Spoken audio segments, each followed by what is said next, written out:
Assalamualaikum warahmatullahi wabarakatuh. Okay, let us begin our session monthly lecture series for today with Al-Fatiha.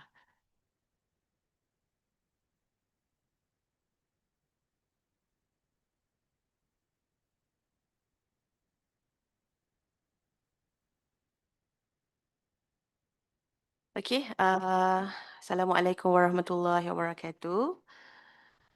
Our Honorable Prof. Datuk Prof. Dr. Norbit Basha bin Idris, our CDO, our Deputy Rector, Office of the Deputy Rector, Research, Innovation and Development, Professor Dr. Aslam, and then Prof. Dr. Ros Alinda, the Director of IIUM Center for Tawhidic Artificial Intelligence Studies, Ctais. Our discussant for today, Brother Haikal Adaha Al-Ghifari, and doctors, professors, and ladies and gentlemen. Assalamualaikum warahmatullahi wabarakatuh, and a very good morning. Welcome to the IIUM Center for Tawhidic AI Studies Lecture Series number 2, and thank you for joining us here at the Senate Hall. The Ctais Lecture Series is a scholarly platform dedicated to advancing intellectual dialogue on AI through the Tawhidic worldview. Today's lecture, Understanding Tawhidic Artificial Intelligence, continues that mission by exploring how Tawhidic principles may inform the aims, design, and governance of AI in ways that are grounded and ethically coherent. It is now my pleasure to introduce our distinguished speaker, Prof. D.S. Dr. Ros Alinda Alias, the Director of the IIM Center for Tawhidic Artificial Intelligence Studies.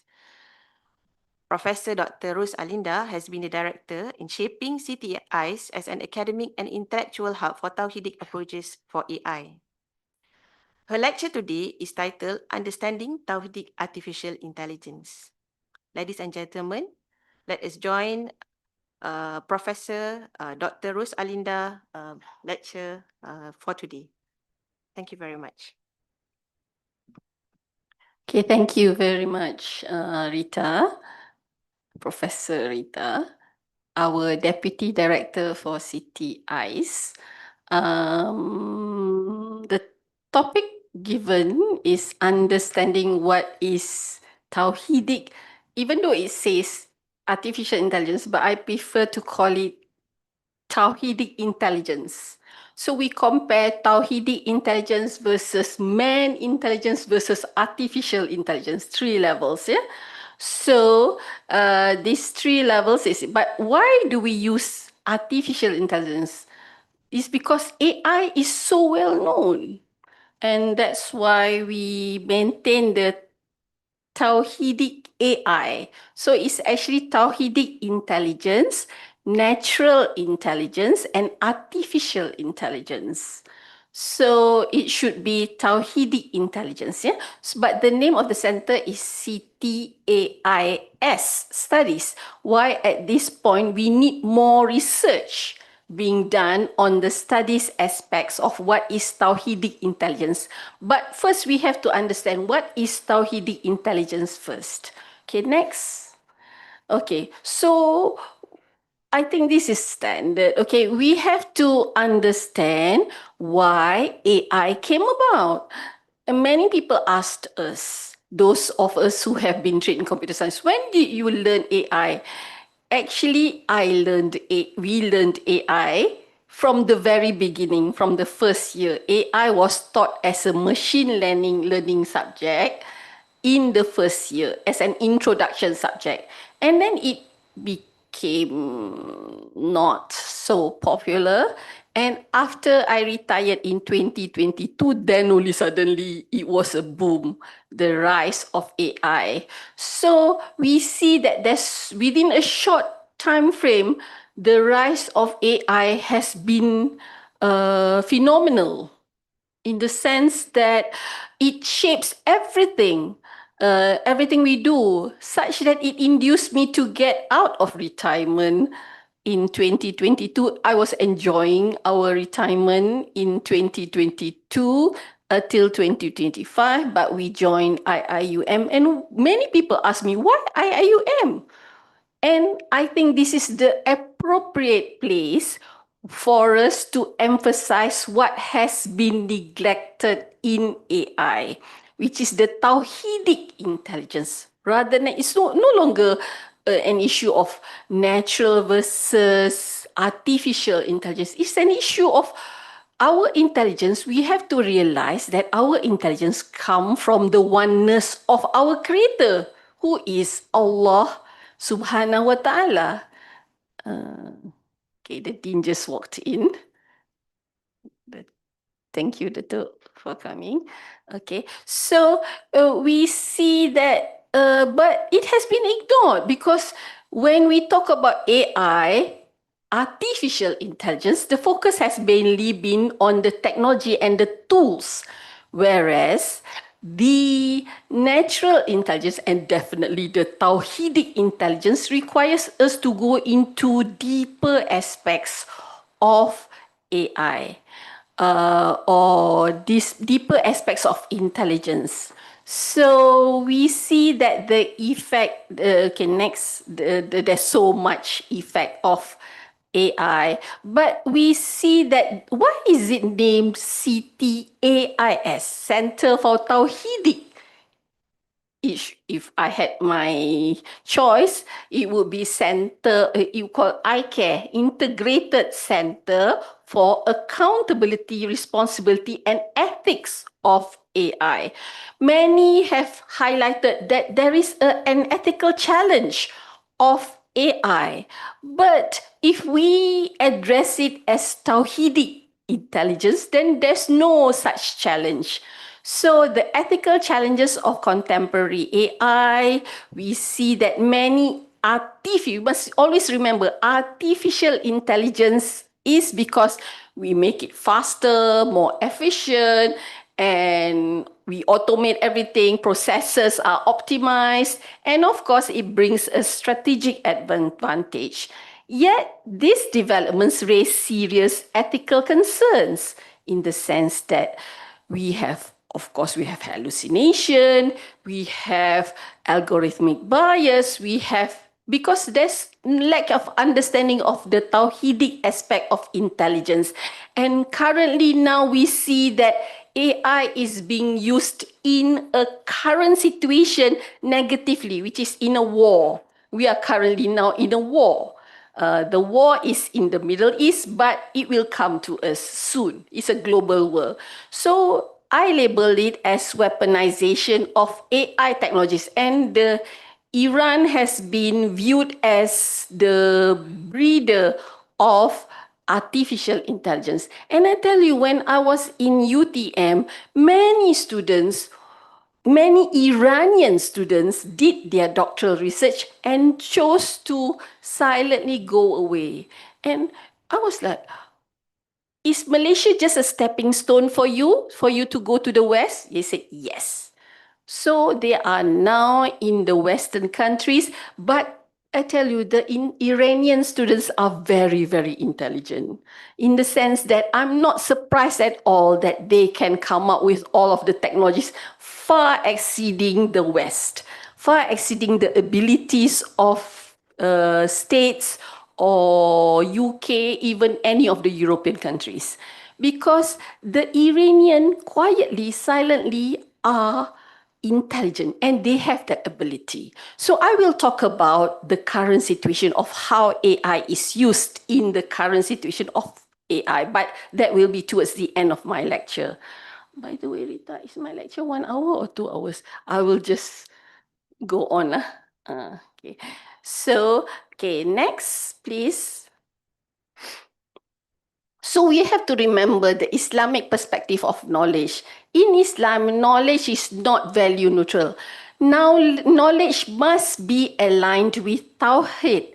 We must remember the oneness of Allah and we must be guided by our moral responsibility. So, even our intelligence, the natural intelligence that we have, is being given by Allah, is an award by Allah, anugerah lah. But how we use it and when we use it, so my students always say, Prof, ada ilham. Okay, ilham comes from, at the end, we must remember that it comes from our Creator. So we have an ayat that highlights this. It reminds us, so that's why it is reminded man, humanity, and Tawheed.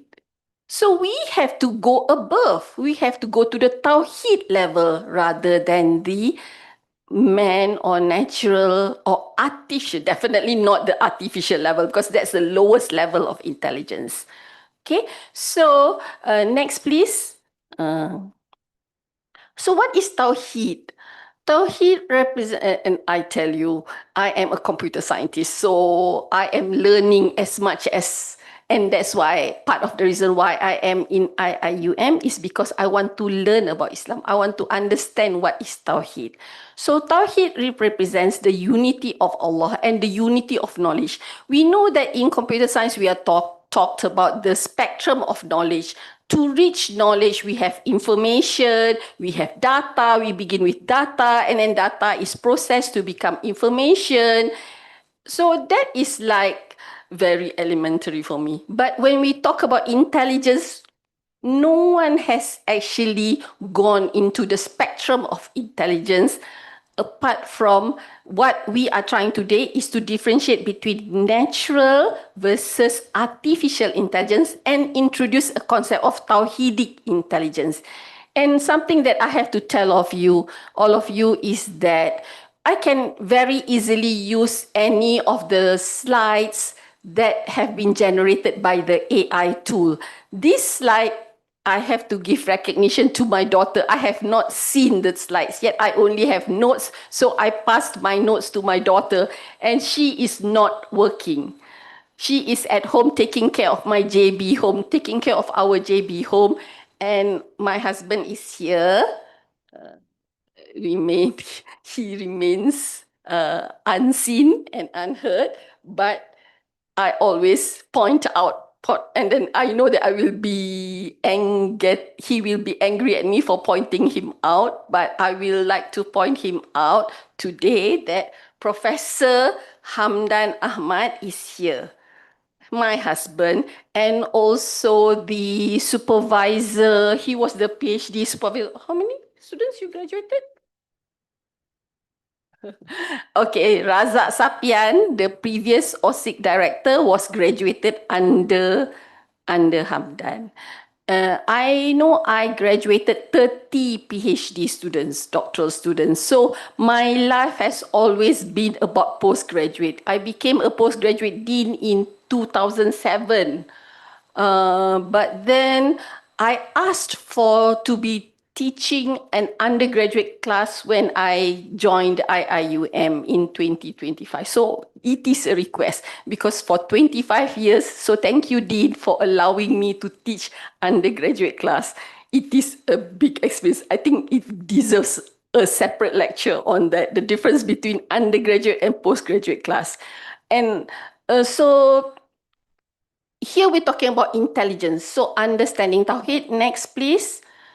Okay, so again, we're trying to understand Tawhidic intelligence. So it is a mode of thinking that integrates. So we know wahyu, revelation, our akal, human reason, our ethical consciousness. When we say about ethics, it is something that we do and we don't do. We don't need anyone to tell us not to do this, do this. It is our ethics, our consciousness. We do it even without thinking why we are doing it and why. So we want our intelligence to reach that stage. And I tell you, artificial intelligence is just a matter of the algorithms and the machines telling us what should or what should not be done. So Tawhidic intelligence promotes a holistic epistemology that balances knowledge, morality, and accountability. So our responsibility before our Creator, before Allah, that is what Tawhidic intelligence is about. So we don't have to be told yes or no. And a lot of the fear that we have now is about the machines making decisions for us. Why are the machines making decisions for us? Because we allow it to be. We are the one who design the machines. And what should be allowed? What should not be allowed? What should we tell the machine? Because there's no study, there's lack of studies on what is the creator, what Allah tells us. So this is why we think that there should be more studies and more research on Tawhidic intelligence. So it is an I'm not going to go into another lecture of what is epistemology. There's epistemology, there's ontology, there's methodology. Epistemology is how you understand the world, and ontology is your view of the world, and methodology is how you find out about the world. Okay, so that's just what I think my students will be. Oh, Prof. Rose, cannot you will spend hours and hours talking about what is epistemology, but I'm not going to talk about that. So why do we talk about Tawhidic intelligence? Because we must understand that technological advancement alone cannot solve moral dilemmas. Tawhidic intelligence ensures that knowledge is guided by our values, our ethics. And you must remember that ethics is not about being told what can or what cannot be done. And it is about being unconscious, but we just do it because it's the right, we feel that it's the right thing to do. And we don't it doesn't matter if someone is watching us or not to watch us. We know that our creator is always watching us. So, and whatever we decide, we are accountable. And we are reminded of this by the verse in Quran. Okay, so next. So I'm sure that you want to define what is Tawhidic in the first place, please don't say Tawhidic artificial intelligence. That is to me it's about Tawhidic intelligence, defining Tawhidic intelligence. So Tawhidic intelligence refers to an approach that integrates whatever that we have learned about Islam and our epistemology. It is incorporated in how we develop and how we govern the tools and technology that we develop. So this is something that I think we have emphasized for the IT students, for the computer students all the while. Curriculum revisions, curriculum developments must introduce at least one or two subjects, one or two subjects on how you want, what are the ethics part of it, but instead we see many curriculums straight away push into development of tools, so design and development. But to me, even before the design and development, we must teach them ethics, we must teach them values, because what we know about ethics and values is that we know that AI is developed and used in ways that it respects life and human dignity. It upholds justice and it maintains human accountability, and it ensures that technology serves creation rather than dominates creation. But what's happening now? We are scared of AI because we feel that we are being dominated by the artificial intelligence, and we feel that the workforce will be marginalized or will be sidelined. This is an example of because we didn't emphasize the Tawhidic intelligence. We only emphasize how to design and develop, but we don't emphasize the fundamental, which is the values, the core that must be taught before you go into the doing it. So why are we doing it? Why is important?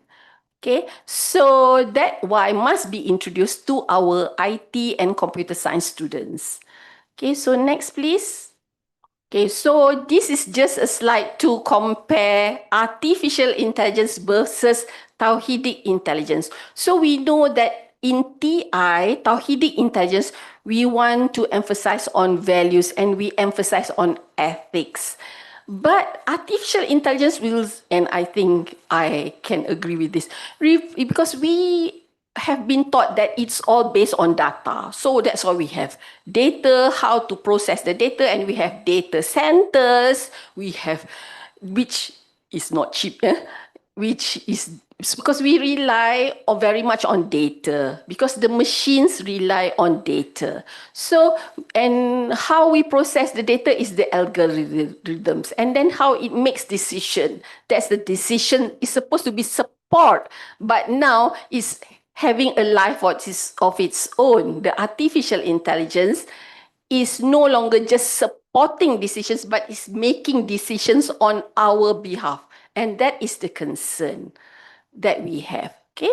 So we have to remember that we have to teach Tawhidic intelligence rather than artificial intelligence. Yes, we teach artificial intelligence, but we teach that to the designers and developers. But everyone must be taught Tawhidic intelligence first, even though you are non-technical in background. So if you realize that Tawhidic intelligence is important, then you will see that Tawhidic intelligence is why it must be introduced beforehand.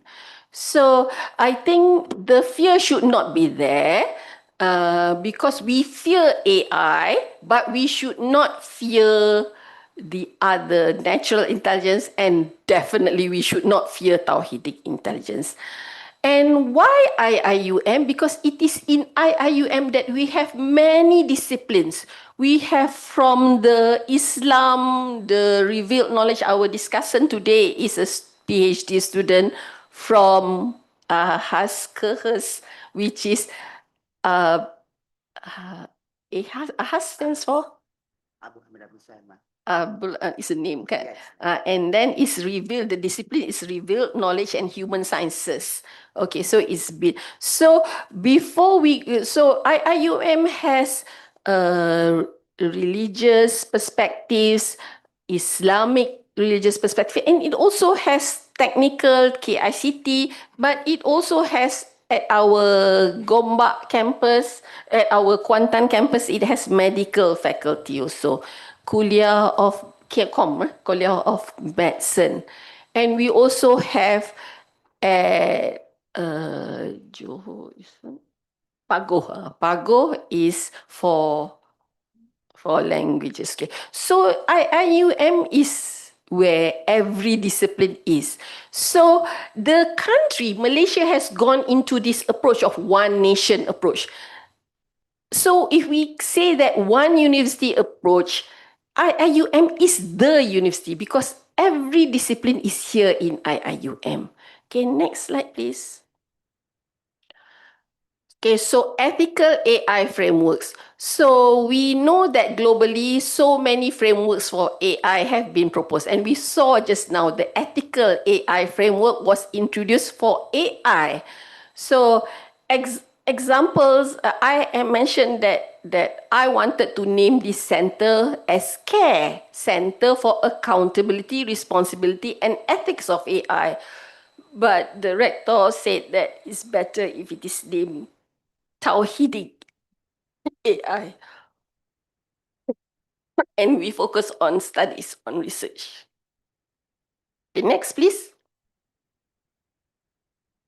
So, okay, talk about ICARE, Integrated Center for Accountability, Responsibility, and Ethics of AI. And that's the verb for it.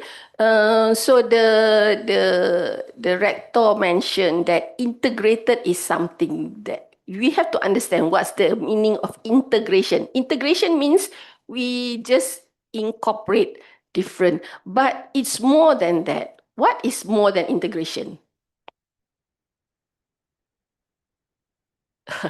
So that's why it's not I, but it's not in, so it's not integrated center, but it's because integrated is something that we just make sure that all the kuliahs and all the centers work together for accountable, responsible, and ethical AI. But the rector was highlighting that we have to understand intelligence in a different way and as an epistemology. Okay, next slide, please. So beyond the accountability, responsibility, and ethics of AI is the Tawhidic perspective. So while the accountability, responsibility, and ethics of AI promotes ethical responsibility, it often remains within secular ethical frameworks.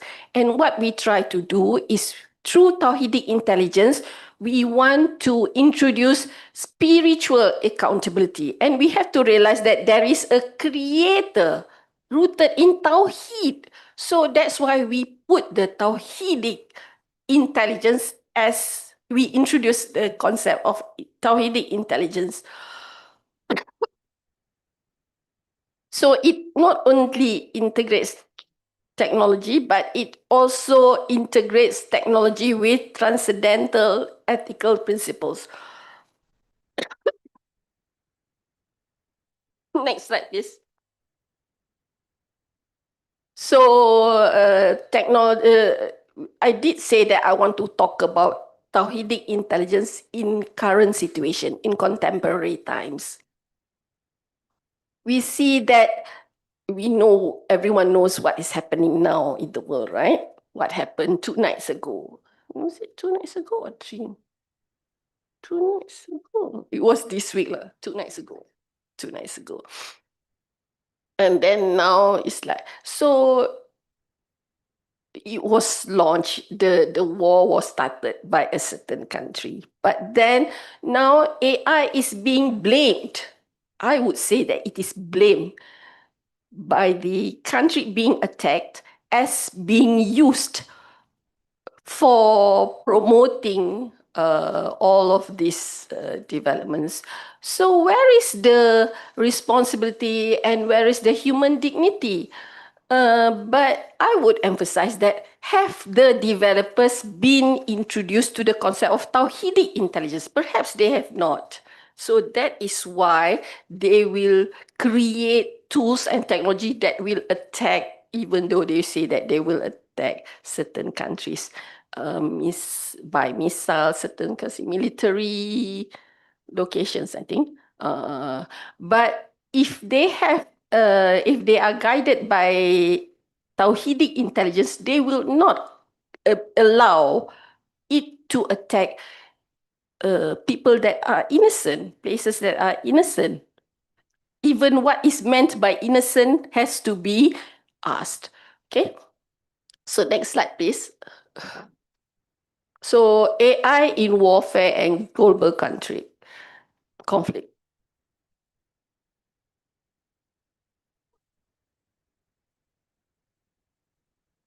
Okay, AI we see that everyone is saying that it's because Iran has nuclear technology or the latest technology. And I tell you, fourth industrial revolution or fifth industrial revolution is already on our shores. Whether we use it or we don't use it, that is how we will be using it. So whether we use it or not depends on whether we teach the designers and the developers Tawhidic intelligence or not. So we see that it is being used, and we say that because they have not been taught on Tawhidic intelligence. So while it might enhance their military efficiency, the Tawhidic intelligence will highlight them, will make them question themselves, the decisions that they make. Am I harming civilians? If they have been taught Tawhidi intelligence, they will not do it. Or am I overlooking the humanity aspects? Am I giving decisions to the machines that I created? So if they were taught Tawhidi intelligence, they would not create those machines in the first place. So they would not let the machines take the decisions, make the decisions of whether killing or attacking or not attacking or sparing.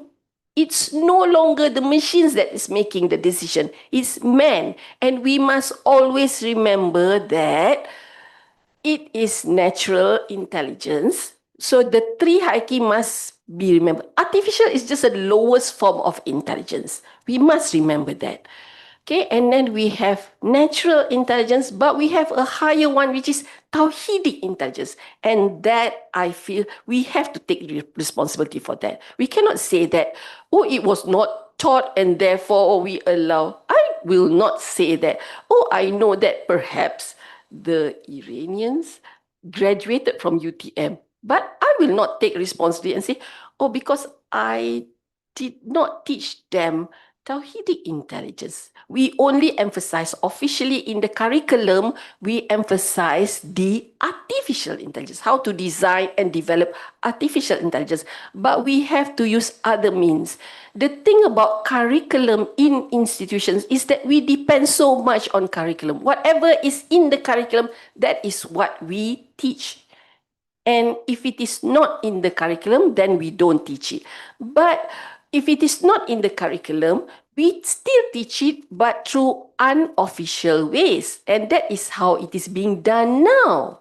It depends whether the students goes to lectures on Islam, on epistemology on his own. But within the curriculum, the official formal curriculum that the student is being taught in the university or in the higher education institution, they are only taught artificial intelligence.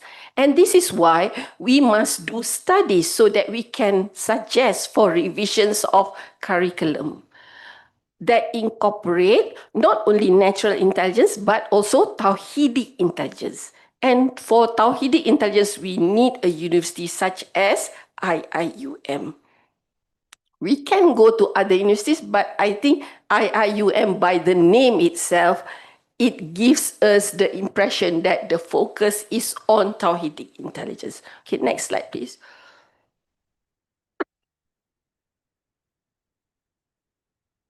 The Tawhidic AI in the context of war. So we know that Tawhidic intelligence, forget about the artificial, Tawhidic intelligence in the context of war. Tawhidic intelligence applies a moral and spiritual compass to the technology that we design and we develop. It emphasizes that artificial intelligence must respect, it must respect human life and dignity. So we will not have what we have now. We will not have certain countries being attacked and certain countries. Basically, so simply put, it's a war. Okay, it's because we don't respect human life and dignity. We must uphold justice, adil, and maslahah. Public welfare must be taken into view. We must ensure human accountability for all decisions that are made by the machines because it is artificial intelligence. And we must prevent technology from dominating human moral judgment. So AI should assist us in human decision making. It should not replace our ethical responsibility. Okay, next slide, please. Okay, ethical principles guiding us, guiding intelligence in conflict. The Tawhidi intelligence highlights several key ethical principles. That's why I was saying that if these designers and developers of technology were exposed to concepts of natural intelligence and were exposed to Tawhidic intelligence, they will have ethics. That's almost like guaranteed. So what is the key ethics principles? Sanctity of life. Life is very precious. We don't just simply kill and bomb or whatever ways that we mean, because life is created by our creator. So human life must be central in all our decisions, in all decisions that are made by the machines. And technologies must promote fairness and reduce suffering. And it is a trust. When we are given a technology such as AI, it is a trust for us, but we humans are accountable. We are responsible and we must prevent harm. So it is an amanah for us. to make sure that when we design and we develop, and especially more in an education institution such as us, because they come in seeking knowledge and we teach them how to do it, but when we emphasize, we teach them only artificial intelligence, we are to blamed. We have to remember that we are to be blamed because we are an educational institution. So it is an amanah given to us by not just by our bosses, but an amanah by our creator, by Allah. Therefore, we must prevent harm from happening. Okay, next. Next slide, please. So what is IIUM's role in technological development? This is why I have a PhD student, because we need more research. And thank you, Prof. Aslam, for being here, because we need the deputy, the highest person responsible for research in IIUM, as well as the doer, the implementer doing the research in this room. We need both of you. Okay, so what is our role? So our role is we need to lead in integrating not just the wahyu, which is the revelation and reason, but we need to integrate when the wahyu, why we doing is, and the development, design and development of the technology. And we need to integrate Islamic perspectives on science and technology. And we need to have ethical frameworks for this. And I tell you, many technologies are already on our shores. It's just a matter of whether we want to teach it, and then when we teach it, whether they want to design and develop it. But if we are ensuring that they are given the exposure on the Tawhid aspects, then we can say, we can be peaceful lah, in the sense that whatever discipline that we introduce, whatever academic program that we introduce in the university, in IIUM, the research has been done. So the research on not only the developing the tools, but the research on the ethics, on the Tawhidic aspect must. So that's why we have the vision and mission of IIUM, which is what is the Ummatic excellence is the Tawhidic epistemology for Ummatic excellence. So we have to expose them to the Tawhidic epistemology. Okay, next. So why was the center established?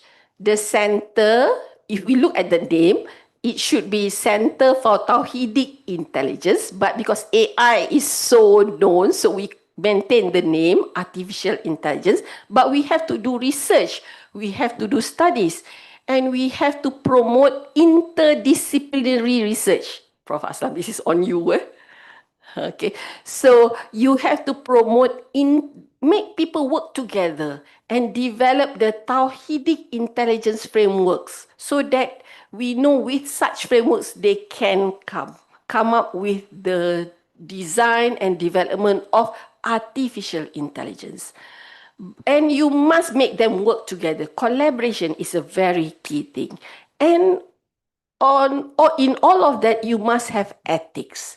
You must have ethical governance of AI. So this is what we try to do at CTAIS. Okay, thank you very much, KICT. Next slide for allowing us. Okay, I have several case studies that I am introducing for illustrating the points that I have highlighted. We know that, for example, in teaching and education, I could very easily just use an AI tool to introduce, and if I use an AI tool such as Gamma or Presenta, I just say my title is Understanding Tawhidic AI, and the slides will be generated for me. But instead, we relied on my notes that I was just typing. Dalam tak nampak. WhatsApp tu saya kita cubalah type je dengan typo je semualah. So that is in teaching and education. Please be reminded that we do not use ready PowerPoint slides and let's bring it in class because we don't know. Maybe they are correct, but it depends on which level. For undergraduate, okay, but for postgraduate, we want to encourage their critical thinking. We want them to be critical. So we can use these AI tools because they are to assist us. Yes, for teaching and education. But what about those like in MSD, in non-academic sectors? We know that we have data analytics and automated decision systems. So they will use DSS, decision support systems. But then they will say, okay, we want to build data centers because we need to analyze the data. So, but it's still based on the understanding of what is data, what is the spectrum of from data to knowledge, but it's still on the premise of artificial intelligence or AI. So, and then we have the governance, which is the administrators, we have the deans, we have the directors. So they also make decisions. But Tawhidi intelligence reminds us that technology must always be guided by wisdom, by our hikmah, by our ethics and our accountability. Next, please. So, future directions in Ctais. Okay, Ctais is how the rector prefers it to call the center now, but it's okay. Future, what do we focus on? We should encourage everyone to go into research and collaborate. So this is what we mean by interdisciplinary research. That means they have to work together and give knowledge to each other. So, for example, a computer scientist might not know much about religion. So, or might computer scientists or technology might be like engineers, but then we have to introduce them to the life sciences, like the medical and the religious perspective, especially, which we have a kuliah for that.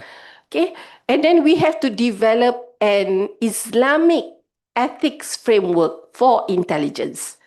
So not AI ethics, but Tawhidic intelligence framework.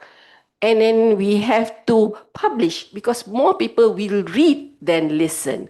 So when we embark on policy development, we must highlight that it is important for them to be exposed to these studies and should not just be focused on the technological development and the tools design and develop.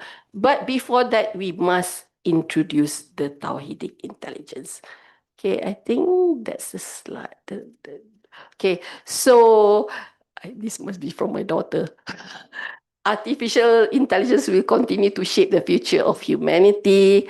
However, technological development, advancements must remain grounded. So I'm just going to read what Yaya wrote here. My daughter is called Yaya, even though her name is Rose Adila. Technological advancement must remain grounded in ethical responsibility and spiritual awareness. Tawhidic intelligence offers a framework integrating faith, knowledge, ethics, and responsibility towards a future where technology serves human dignity and divine purposes. So we should not be blaming and say, why is the war happening? Must be Trump lah. Okay, so we must revise our curriculum because we create these designers and developers. Okay, so I think that should be the last slide. Otherwise, okay, thank you. So she inserted that slide for me. Okay, thank you very much. So if there are any, yes, Pastor MC. All right. Thank you very much, Prof. Rose, lecture for the presentation. So the Tawhidic intelligence is very necessary for us, as we know that many tools, many algorithms being developed for artificial intelligence.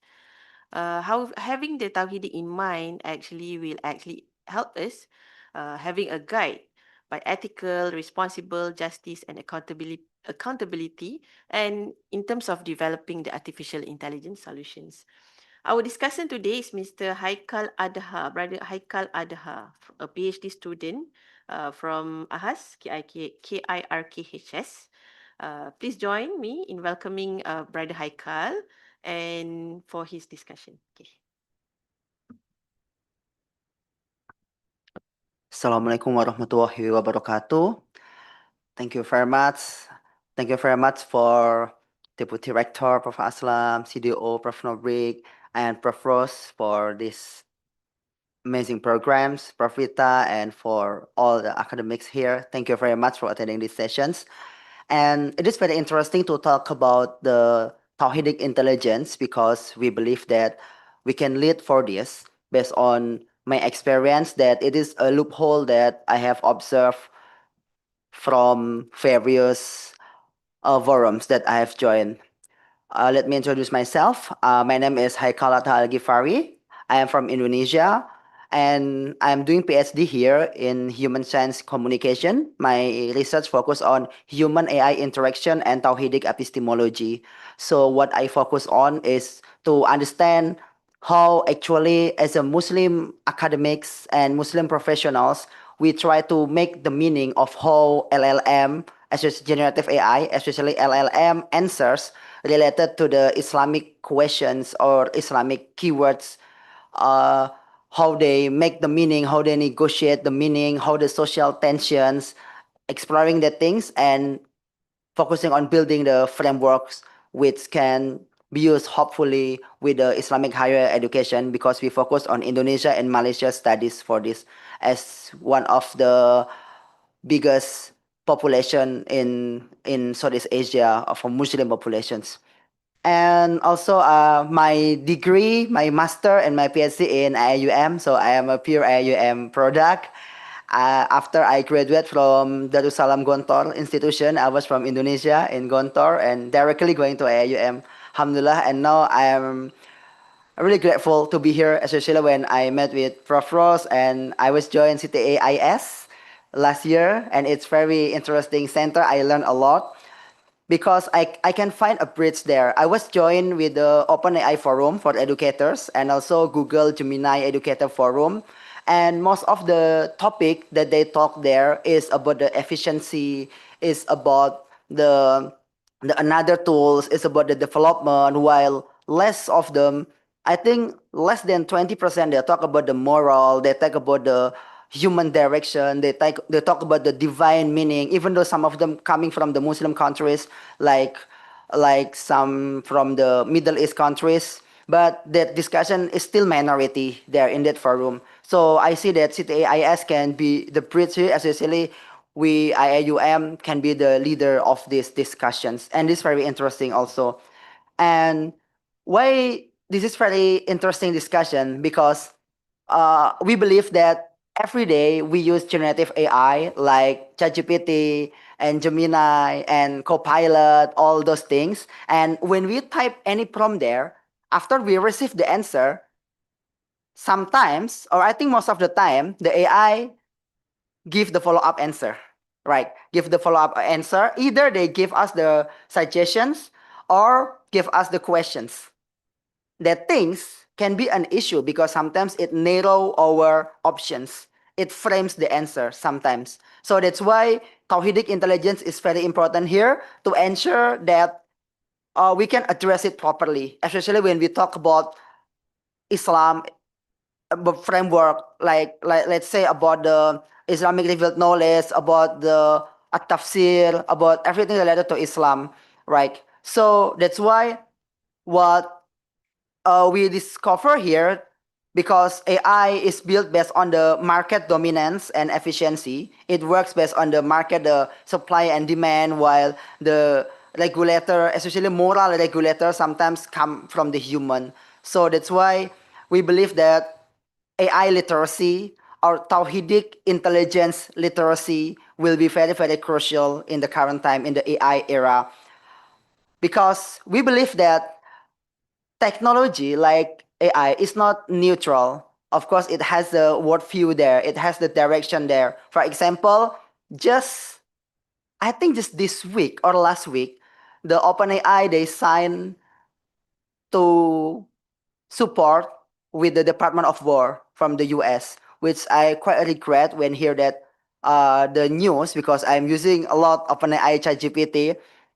And after I read a lot of news regarding to that, previously that kind of the contract is offered for the Anthropic cloud. Anthropic is under Amazon and it has the company Anthropic, and one of the product is Cloud, Claude. And Cloud reject that because Cloud say that the CEO say that, oh, we don't want our tools to be developed for the mass surveillance and also for autonomous weapon. And then the US government angry with that, and they say we will not make any offer again for cloud. And then 1 or 2 days later, OpenAI signed the deal, and we still cannot see what is the contract there because it's classified and confidential. But most of people, like 1 or 2 days after that, ChatGPT, uh, as the top ranked LLM that many people download in the world, it become the second one. And the first one now is Anthropic Cloud, because even the people from the US, they also disagree with that. And there is the current movement to ban ChatGPT. That's what happened in the social media, especially in X and Threads, based on my current observations. So that's interesting dynamic, even though that the CEO or C-level of AI, they have that kind of politics, that kind of direction. It shows that technology is not neutral, it's a value-based. So that's why we as a Muslim leaders, Muslim community, especially in IIUM, we can tap in there and put a role there to shape how AI should be developed for the future, right? So the question is not only for what can we build, not only that, but should we build it? And also what for? And how is the directions? And how it can serve the human being? I think the highlight here is the serving, because sometimes when we see the vision and mission and the dynamic of this giant AI company is to get the profit, most of them, while in Tawhidic intelligence to serve ummah, to to be the to be the rahmatan lil alamin. So all people, it's very inclusive, can use this technology to for them, for their benefits. And of course, there is a guardrail to ensure that this goal can be achieved. And what I want to explore also here, that using Quranic terms, this is what I learned with one of the Professor Jasser Auda. I took the class, the workshop with him. It's very interesting that when we try to develop something like research or tools like an AI or program, it should be rooted in the Quranic terms or Islamic terms or values. Like say he mentioned that the difference between Iqra and reading, the difference between leaders and Khalifa, that kind of the meaning is different. And when the meaning is different, the direction is different. So the foundation of building further research related to the Tawhidic intelligence should be based on the Quranic terms and also the Islamic terms and values. So the direction is, we can see the direction of this. And further, I want to share, because my master here, I wrote about the how student and lecturer in IIUM specifically, they symbolize the meaning of ChatGPT. I graduate my master in 2024 and I start my master in 2023. So I think in 2023 is quite booming, ChatGPT, like most of people use it. So I think it's quite a good topic for me to choose. And apparently the result is quite interesting. What we find is student, the lesser their knowledge or understanding about AI, the lesser usage, the higher resistance. So when I do some interview and some analysis there, it shows some qualitative pattern that actually the student not really immersed with the AI and they afraid from the first. And that's the result. And once they know, this is the interesting point. Once they already know a bit about AI, like for example, I show them how we can have a conversation with the Gemini. We can have a talk like our supervisor, like with our partner, our brainstormer. So they're really excited, and at the same time they do it unethically. So they just copy paste the answer because they're too excited, and then they forget that previously they totally reject the AI. So the kind of dynamic, the social dynamic related to AI is very interesting to further explore, especially in communication, because my focus, my department in communication, yeah, my major. And also the research that I cited mostly for my PhD thesis is this is very interesting. There's an experiment when the participant were asked that, do you prefer AI answer or human answer? 100% of them say, of course, human answer. But when it tests blindly, like they don't know the answer is from AI or from human, 81% they prefer AI answer. And this answer and questions related to Islam. Like for example, what is the dua for this, and also what is the religious guidance if you feel like this, so related to Islam. So it's interesting, like, oh, there's a gap between the statement and also the actions. So I think that when we try to understand how this gap is developed, or how society construct this gap, and how IIUM can understand this gap and build the better framework for this, I think that we can lead for this focused research, especially in the society, Tawhidic intelligence and society, because my focus is in the human science and communications. And it is interesting also when Prof. Rose mentioned about the curriculum, about the literacy, which we believe that it is very important for us, because we can evade, we can run from AI. AI is everywhere. Even though we ban sometimes, students or people, they still get the access for that. So it's with us now. Putting Tawhidic intelligence is in part of the AI literacy is very important as a vision and mission and guideline and the basic philosophy. So when they already understand that, they can do technical things, more technical things or practical things based on that literacy. Some of the important skills that need to be input in the AI literacy, like prompt engineering, like the way we have communication with AI, the art of conversation with generative AI or LLM, and also context engineering, how we ensure that the tools that we use is aligned with our goals. Like for example, we have Gemini Gems or custom GPT. So it's like our assistant there. Let's say we have an assistant for marketing, for report, for finding methodology, for verifying. We can do that back and forth with our intelligence, of course. So it's very handful for us. And number two, we can use also the cloud project or cloud skills. AI has a skills.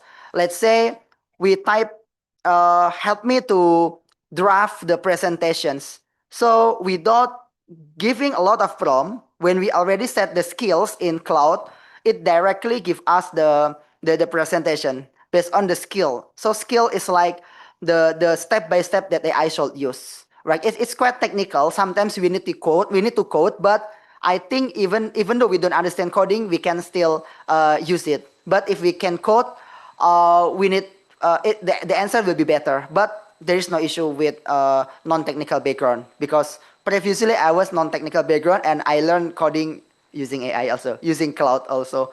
And next, for technical background, I think from IT and from engineering, uh, in the forum, I hear and I observe that most of them using cloud code.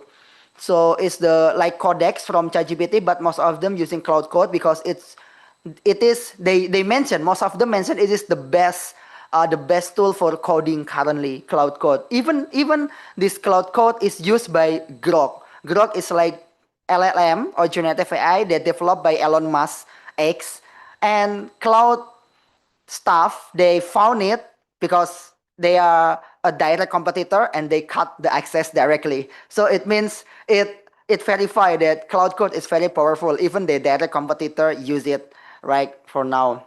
And what are the important thing here is context profile, because most of us using the AI free access. But the challenge when we use free access, they don't understand us. They don't understand our context. They don't understand who we are. So sometimes if we think that our information is okay to be post public, it's not confidential, we can create the PDF, and that PDF consists of the JavaScript, because AI will read fluently when our PDF is in JavaScript, and we upload to the any LLM like ChatGPT, Copilot, Gemini. So directly it adjusts with based on our understanding.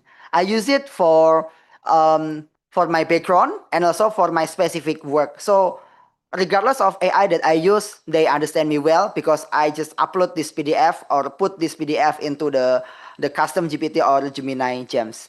A lot of things that we can explore here in terms of tool. And I would say thank you very much for IIUM for providing Notebook LM enterprise license, because all postgraduate students we have that access for free. It's very powerful, as the issue of the AI is hallucination, and Notebook LM is based on my tests and my preferences and my opinion. It is the least AI that hallucinating. Even though uh, we can run away from hallucination, we only minimize it. And Notebook LM is it has lesser hallucination because the answer will be very very focused on the PDF and the source that we have. And also it integrates with Gemini, so when we write with Gemini and connect with Notebook LM, the answer will be more creative. It's very interesting things to explore. It's not only for IT, not only for ICT, but I believe that all kuliah can benefit this, especially for PG students, which we have enterprise license. Yeah, supposedly it's $20 per month, by the way. It's very expensive. So thank you very much, IIUM, for providing this for free. And yeah, again, all those things should be built based on the Tawhidic intelligence, because without that Tawhidic intelligence, tools can be harmful. Tools is not directed, so we don't have the direction. So we believe that Tawhidic intelligence can help us as our vision and mission and the basic philosophy in dealing with the current generative AI era, especially with the that politics, with geopolitics things, and with the war and so far and so forth, right? And again, I want to restate what Prof. Rose mentioned, that CTAIS will be um, will be a hub for scholar to collaborate among them related to AI. Because this is one of the finding of my master thesis also, because I do interview several lecturers from all kuliah in UIA, and most of them they say they need to collaborate with others, because they need to understand how others kuliah give the concern and how to apply AI and understand it and how it can intersect with each other. So CTAS come to address this concern, and we hope we can collaborate with more lecturers, more scholars, more scopes, more discipline to ensure that we can lead for this movement Tawhidic intelligence. So the closing for me, I think I will conclude that innamal a'malu binniyat, everything what we do is based on our niyah, is our intentions. AI is only the tools, but we human who have the intention will direct the tools and make a change, especially IIUM. We will make a change from the Tawhidic intelligence through CTAIS, inshallah and bismillah. Thank you very much. Assalamualaikum warahmatullahi wabarakatuh. Thank you very much, Brother Haikal. We are now opening the session with any Q&A, or any highlights or anything to be shared among all the participants. Thank you.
Perhaps you should remind. Sorry, introduce nama dulu, boleh? Communication. Kehers. Okay. Okay. So thank you, brother, for that question. I think in general, I would say that any tools and technology, we must realize that it is created for us to use. Okay, so including lah notebook LM ke apa ke benda ke semua-semua, what, and I tell you there will be many more coming. As AI develops, there will be many tools and technologies. But specifically, your question was, what do we think? Yeah, what do we think about that particular tool? Note 8.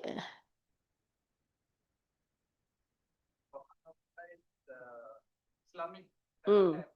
specifically like ChatGPT. Mm. All of the output is in the framing of Islamic worldview. Okay, how do you ensure that there is no hallucination? So this is the thing, what I generally think is how to ensure, because hallucination or not, we have to determine whether it's hallucinating or not. So our intelligence. So we have to